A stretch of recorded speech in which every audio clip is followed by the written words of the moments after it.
एक मल्होत्रा साहब दुबई में रहते थे और वहां से हिंदू मुस्लिम कर रहे थे। हाँ, मैं इंडियन डॉक्टर कुवैत में काम कर रहा है, वहां से बैठ करके वो इतनी नफरत फैला रहा है, वहां की ट्रैकिंग हो गई, उसको डिपोर्ट कर दिया। इकोनॉमिक ग्रोथ अगर आपको चाहिए तो आपको लिबरल होना पड़ेगा। आपका बेस्ट एग्जांपल इसका ये है कि अयोध्या के आसपास जितने इन्वेस्टमेंट हुए थे सब स्टकअप पड़ गए हैं, क्योंकि जो एक बूम आया, सबको लगा कि यहाँ इकोनॉमिक ग्रोथ होगा, अब नहीं हो रहा है। आप सिर्फ धर्म के सहारे या सिर्फ मंदिर के सहारे आप इकोनॉमी को आगे नहीं बढ़ा सकते हैं। कुछ दिन पहले एक गुड़गांव में मामला उठा था कि सड़क घेर कर नमाज पढ़ने से रोका जाए। मैंने कहा बिल्कुल नहीं होना चाहिए, नमाज बंद कराइए सड़क पे। लेकिन स्टेट की तरफ से सड़क पे कावर लेकर जाते हुए गुंडागर्दी होती है, उसको भी बंद कराइए। पब्लिक प्लेस में रिलीजन का कोई रोल ही नहीं होना चाहिए। कुंभ मेला सरकार क्यों करेगी, मंदिर प्रशासन अपना करे। देखिए दुबई क्यों मुझे अच्छा लगता है, दुबई में रूल्स स्ट्रिक्ट हैं लेकिन सबके लिए बराबर है। मैं अपने कई ऐसे जानने वालों से जो बहुत हिंदू मुस्लिम की स्टीरियोटाइप में सोचते हैं, मैं उनसे एक सवाल पूछता हूं। कई बार बोलते हैं कि उन लोगों में, तो मैं कहता हूं ये वी वर्सेस देम जो है वो कहां पर रुकेगा। चलो सारे मुस्लिम्स को भगा देते हैं, हिंदू राष्ट्र बना देते हैं, क्या उसके बाद तुम लोग वी वर्सेस देम बोलना छोड़ दोगे? क्या तुम ओबीसी को, दलित को बराबर का मानने लगोगे? तुम्हें लड़ना है।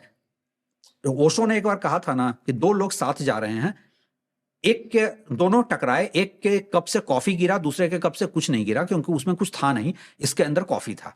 आपके अंदर जो होता है वही बाहर निकलता है। आप जो ये स्टीरियोटाइप बना रहे हैं, क्या हिंदू राष्ट्र बनाने के बाद आप दलितों को बराबरी का हक दे देंगे? अभी भी पुलिस प्रोटेक्शन में दूल्हा घोड़ी चढ़ पा रहा है दलित। आज भी आप किसी की बात करेंगे तो मतलब उस एंगल से बात करेंगे कि देखो भंगी की तरह बात कर रहा है, और उसका जो एक निगेटिव इम्पैक्ट आया है कि मैं दलित लोगों के बीच में रहता हूं, उनके अंदर भी अपर कास्ट को लेकर के वही घृणा, वही नफरत आ गई है। बिल्कुल। तो आप एक बात बताइए कि आप सवाल यहां सिर्फ हिंदू मुस्लिम का नहीं है। मैं तो मानता हूं, मैं तो ओपनली कहता हूं और ऐसे लोगों के साथ बीच में कहता हूं जो ये सब बात करते हैं कि चलो ठीक है सब मुस्लिम को हटा दो, उसके बाद क्या हम एक हैं? एक मल्होत्रा साहब दुबई में रहते थे और वहां से हिंदू मुस्लिम कर रहे थे। हाँ, मैं नहीं, वो कुवैत का एग्जाम्पल बेस्ट है।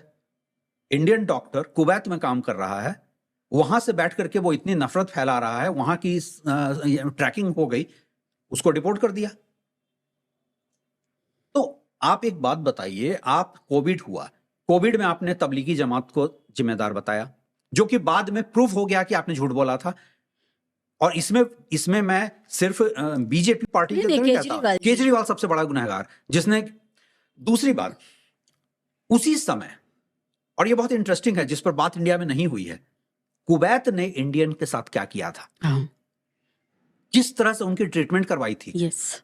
वो भी कह सकते थे कि हमारे यहाँ इंडियन की वजह से कोविड फैल रहा है, तो हम ज्यादा सिविलाइज्ड हैं या वो ज्यादा सिविलाइज्ड हैं?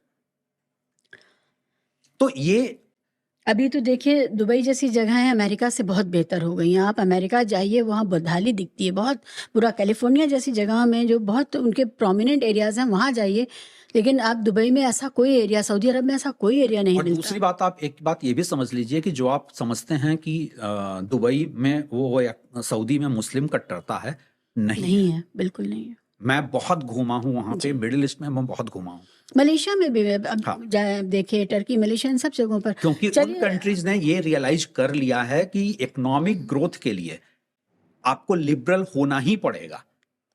इकोनॉमिक ग्रोथ अगर आपको चाहिए तो आपको लिबरल होना पड़ेगा। हम लोग पहली बार जब दुबई एयरपोर्ट पे उतरे थे तो हम लोग भी बहुत कॉन्शियस थे कि ये करना है, ये नहीं करना है। उसके बाद हमें रियलाइज हुआ कि हम इंडिया से ज्यादा फ्रीली यहाँ घूम सकते हैं। रात के 2 बजे भी नींद नहीं आ रही है, हम होटल से बाहर निकलकर, और अक्रॉस द नेशनल्स लोग घूम रहे हैं, महिलाएं घूम रही हैं। यस, उतना तो इंडिया में संभव नहीं है। यस।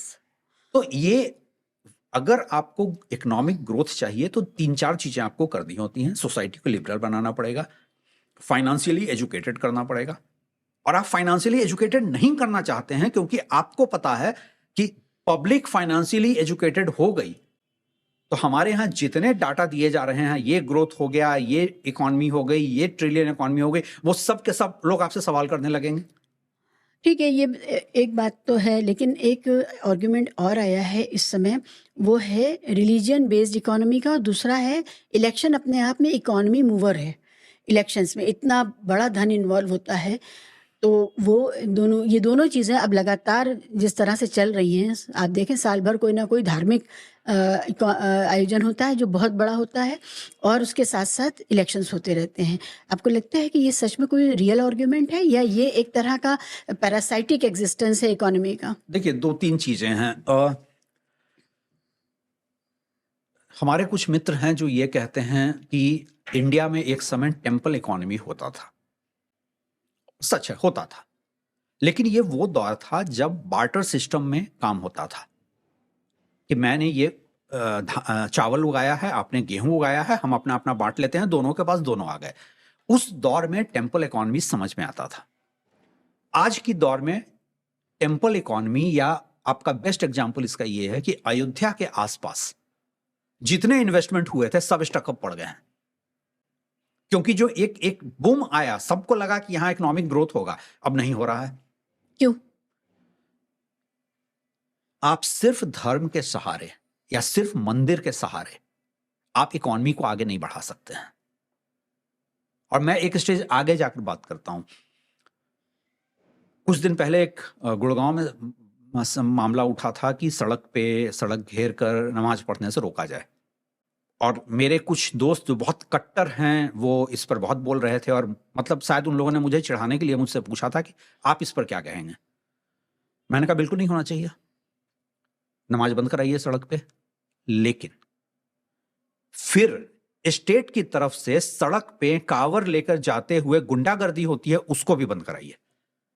स्टेट का पब्लिक प्लेस में रिलीजन का कोई रोल ही नहीं होना चाहिए। आप जो सड़क पे कांवर लेकर जा रहे हैं उस पे पुलिस वाले फूल बरसा रहे हैं, उसको भी रोकिए। सरकार कोई भी धार्मिक ये नहीं करे। कुंभ मेला सरकार क्यों करेगी? मंदिर प्रशासन अपना करे, सरकार क्यों करेगी ये? तो आप अगर आप चाहते हैं कि हम सिविलाइज्ड डेमोक्रेसी बने, देखिए दुबई क्यों मुझे अच्छा लगता है, दुबई में रूल्स स्ट्रिक्ट हैं लेकिन सबके लिए बराबर। अगर दुबई में यह है कि एक मुस्लिम जो 4,000 दिरहम से कम कमाता है उसको शराब नहीं मिलेगी, शराब लेने के लिए दिखाना पड़ेगा उससे ज्यादा कमाता है, तो वो सिर्फ मुस्लिम्स में नहीं है, जो हिंदू काम कर रहे हैं उन पे भी है, सब पे बराबर है। ठीक है, समझ में आता है कि सबके लिए रूल एक बराबर है। रोटी का रेट वो लोग नहीं बढ़ने देते हैं कि हाँ, बेसिक जरूरत की चीज है, उसको हाँ, तो वो गरीब के लिए भी अवेलेबल आप बेसिक चीजों पे हमारे यहाँ, और इसमें सबसे बड़ा एग्जांपल मैंने दिया कि आप बच्चों के एजुकेशन को लग्जरी मान रहे हैं। 18% का जीएसटी बच्चों के स्टेशनरी आइटम पे।